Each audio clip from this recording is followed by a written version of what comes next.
Assalamu alaikum. 10th class students, today's topic challenges of democracy. Subject political science. Dear students, आज हम इसके मुतालिक बयान करेंगे कि ये जो challenges है of the democracy in modern days कि वो कौन से challenges हैं जो डेमोक्रेसी को फेस करने पड़ते हैं। हमने बहुत इसके बारे में कहा है, सुना है किताबों में भी कि डेमोक्रेसी जो है या जहाँ भी है, जिस मुल्क में भी है, जिस कंट्री में भी है, कि ये गुड फॉर्म ऑफ गवर्नमेंट है और इससे गवर्नमेंट अच्छी चलती है और ये बहुत अच्छा तरीका है डेमोक्रेसी का, गवर्नमेंट चलाने का, एक लीगली। अब हम देखते हैं कि हम डायरेक्ट इस बात पे आते हैं कि वो कौन से चैलेंजेस हैं जो डेमोक्रेसी को आड़े आते हैं या हर्डल्स हैं। There are different challenges in different countries, in different democracies, against different democracies. What are difficulties? Difficulties are called challenges. In other words, we can say the challenges or the difficulties. Simply, वो मुश्किलात, वो दरपेश problems जो इसको आते हैं सामने democracy को, उनको हमने ओवरकम करना है, उनको लेना है, उनको ठीक करना है और रिमूव जहां भी है उनको रिमूव हमने करना है। तभी हम कहेंगे कि it is a good democratic form of government. अच्छा, अगर हम देखें तो मेन चैलेंजेस जो आज के वक्त में हम देखते हैं डेमोक्रेसीज में, वो है पहला फाउंडेशनल डेमोक्रेसी, यानी फाउंडेशनल। सेकंड है एक्सपेंशन, तीसरा है डीपनिंग। ये तीन जो है मैंने बयान किए, ये इनमें हम देखने को हमको मिलता है कि आजकल की डेमोक्रेसीज में ये चीजें बुनियादी तौर पे एक चैलेंज की सूरत में डेमोक्रेसी को आड़े आते हैं। जैसे फाउंडेशनल में हम कहेंगे कि ये क्या है, ये ट्रांजिशन टू डेमोक्रेसी है, मगर एंड देन इंस्टीट्यूशनलाइजेशन। इसमें ट्रांजिशन पहले होता है एंड देन इंस्टीट्यूशनलाइजेशन, यानी नॉन डेमोक्रेटिक रिजीम का इनका ये अकीदा है कि नॉन डेमोक्रेटिक होना चाहिए and establishing a sovereign state. That means, in other words we can say it is a autocracy. ये चाहते हैं कि डेमोक्रेसी हो मगर in the form of autocracy, यानी एस्टैब्लिशिंग सॉवरेन स्टेट, कोई मुदाखलत नहीं होनी चाहिए, जिस तरह भी ये चाहे डेमोक्रेसी को चलाते हैं। Second one, that is expansion. Expansion क्या है इस डेमोक्रेसी में, ये क्या चाहते हैं, general rule of democracy everywhere. हर वक्त हर जगह जनरल रूल होना चाहिए, जो भी रूल है, जो भी लॉज है गवर्नमेंट के, पर्टिकुलर स्टेट के, वो जनरल होने चाहिए एंड एवरीवेयर। और उसका मतलब ये हुआ, यानी रूल ऑफ द पीपल, लोग जो चाहे वही, क्योंकि पीपल इलेक्टेड द रिप्रेजेंटेटिव्स, उन्होंने ही रिप्रेजेंटेटिव्स को नुमाइंदा जो बाय द एडल्ट फ्रेंचाइज, उसके जरिए से उनको चुना होता है और नुमाइंदा बाज़ाब्ता मुंतखब किया होता है एक गवर्नमेंट में, तब जाके एक गवर्नमेंट बनती है। फिर हम देखते हैं तीसरा जो चैलेंज है वो ये है कि giving strength to the institutions and democratic parties. ये भी एक चैलेंज है कि इंस्टीट्यूशंस जो है गवर्नमेंट में और डेमोक्रेटिक पार्टीज जो है उनको ज़्यादा से ज़्यादा स्ट्रेंथ मिले इस डेमोक्रेटिक फॉर्म ऑफ गवर्नमेंट में। फिर हम देखते हैं चैलेंजेस जो हम देखते हैं अक्सर, challenges of money and muscle power in India. It is particularly seen in India today. We see in modern democracies challenge of money, यानी पैसा का बहुत होना, पैसे के जोर पे चलाना, पैसे, उससे क्या हो जाता है, उससे ट्रांसपेरेंसी गवर्नमेंट में नहीं रहती है, ना ही डेमोक्रेसी अच्छी चलती है। Muscle power. और फिर हम देखते हैं एक कॉन्स्टिट्यूशनल चैलेंज है इसके सामने कि जो लोग जिन्होंने इलेक्ट किए हैं ये पार्लियामेंटेरियन या मेंबर्स, वो डिजाइन ही करेंगे representatives of the people working institutions, यानी वही उनको, यानी सबका ये होना चाहिए, कॉमन पीपल का ये होना चाहिए कि इसमें साथ कि वो डिजाइन करें कि रिप्रेजेंटेटिव्स जो हमने मुंतखब किए हैं वो ही हुकूमत चला है। ये भी एक चैलेंज है, यानी सबको मौका देना। फिर एक और चैलेंज है जो हम देखते हैं अक्सर बेशतर डेमोक्रेसीज में, वो है इलिटरेसी।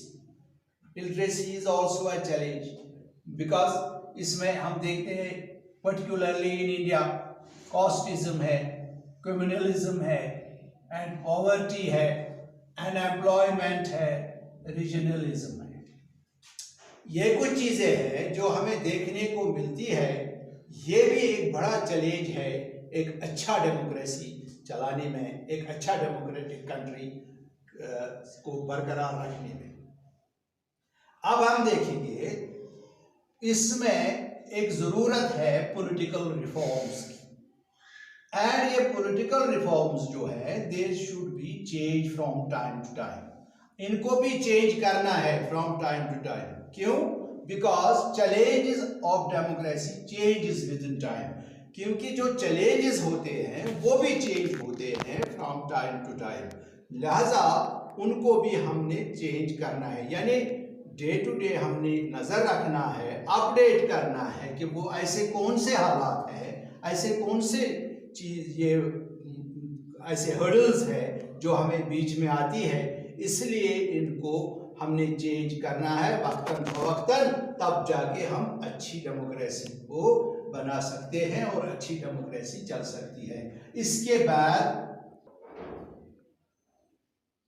इस तरह से हम देखते हैं कि कैसे हम इसको टैकल करेंगे इस चैलेंज को, या किस तरह से इनको रिमूव किया जा सकता है। उसमें हमने पहले हम देखेंगे लीगल रिफॉर्म्स और necessary carried out by the political parties, यानी रिफॉर्म जो पॉलिटिकल पार्टीज खुद की है उनको ये सोचना है, उनको खुद को अपने अंदर अपनी पार्टीज में रिफॉर्म्स लाने हैं, वो भी लीगल होनी चाहिए, लीगल रिफॉर्म्स, तब जाके ये चैलेंज थोड़ा बहुत हम इसको ओवरकम कर सकते हैं, इसको हम रिमूव कर सकते हैं। इसके बाद दूसरा अगर हम देखेंगे influence of rich and powerful people should be reduced. जो हमने पहले भी बयान किया, जो मसल पावर है या मनी है, यानी रिच पीपल है, उनका असर रसूख है, उनका इन्फ्लुएंस है, वो कुछ थोड़ा उसमें रिड्यूस होना चाहिए। तो उस तरीके से हम इसको ओवरकम कर सकते हैं और रिमूव कर सकते हैं। Thirdly, we see removal of the economic inequality among the society.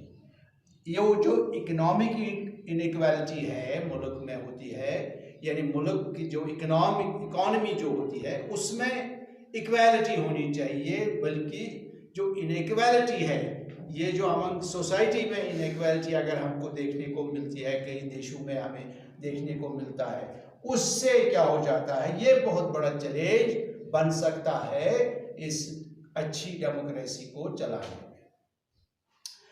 अच्छा, इसी तरह हम देखते हैं जो बेसिक राइट्स है सिटीजन्स के, जो कॉन्स्टिट्यूशन के जो बेसिक राइट्स होते हैं, जो अपनी अपनी कॉन्स्टिट्यूशन होती है, वहाँ आप हर किसी सिटीजन को राइट्स होते हैं, बेसिक राइट्स होते हैं, उनको एक्सरसाइज करने में सबको मौका मिलना चाहिए, to every citizen of the country irrespective of caste, colour and creed.